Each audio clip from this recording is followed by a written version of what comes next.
1988 ခုနှစ်ကတည်းကနိုင်ငံရေးနယ်ပယ်မှာပါဝင်ပတ်သက်ခဲ့တဲ့မတ်တင်တင်အေးခေါ်မတ်မီမီဟာအတွေ့အကြုံရင့်ကျက်သူဖြစ်တာမို့88မျိုးဆက်ကျောင်းသားများအဖွဲ့ရဲ့ခေါင်းဆောင်တစ်ယောက်ဖြစ်လာခဲ့ပါတယ်။2009ခုနှစ်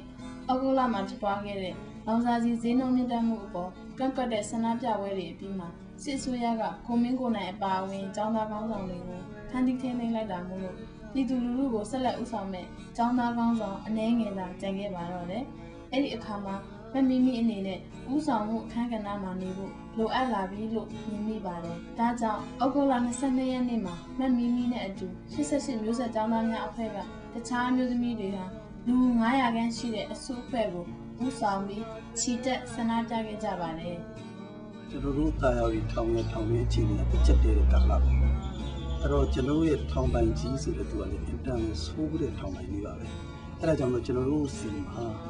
ဒီစာရွက်ကလေးပြည့်ပဲဖြစ်ခဲတံတူလေးတစ်ချောင်းနဲ့ကျွန်တော်တို့စီမှာရှိနေဆိုတကယ်ပြဿနာပဲ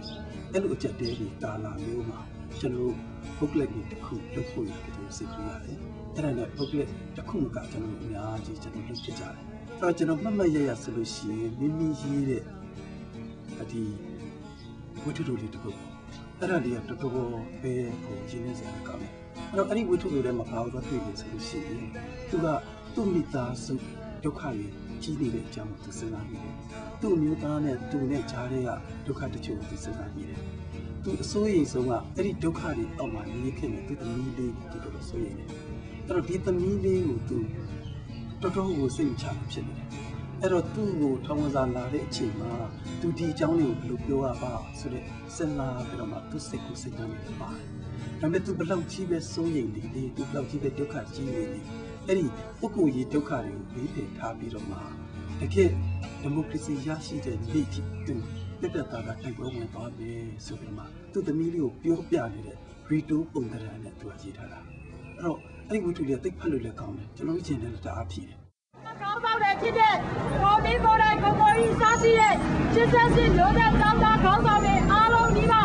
ဒီနေ့မနေ့မှာဖက်ကန်သွားပါပြီဒီလိုပေါ်မှာရပါခွင့်ပေါင်းဆောင်နေတဲ့အတွက်ကြောင့်မလို့ဒီလိုလိုအပ်နေတဲ့ခွင့်ရတွေကိုဒီလိုပေါ်လာတောင်းဆိုမှရပါပါဘယ်သူမှအားကိုးလို့လည်းမရပါဘူးဘယ်နိုင်ငံမှလည်းကြောက်ကိုးလို့မရပါဘူးဒီလိုတိုင်းပြည်မှာရှိတဲ့လူမျိုးတွေဟာဒီလူတွေအားလုံးဟာလိုအပ်နေတဲ့ခွင့်ရတွေမတရားဖိနှိပ်ခံရမှုတွေအဲ့ဒီအတွက်ကြောင့်မလို့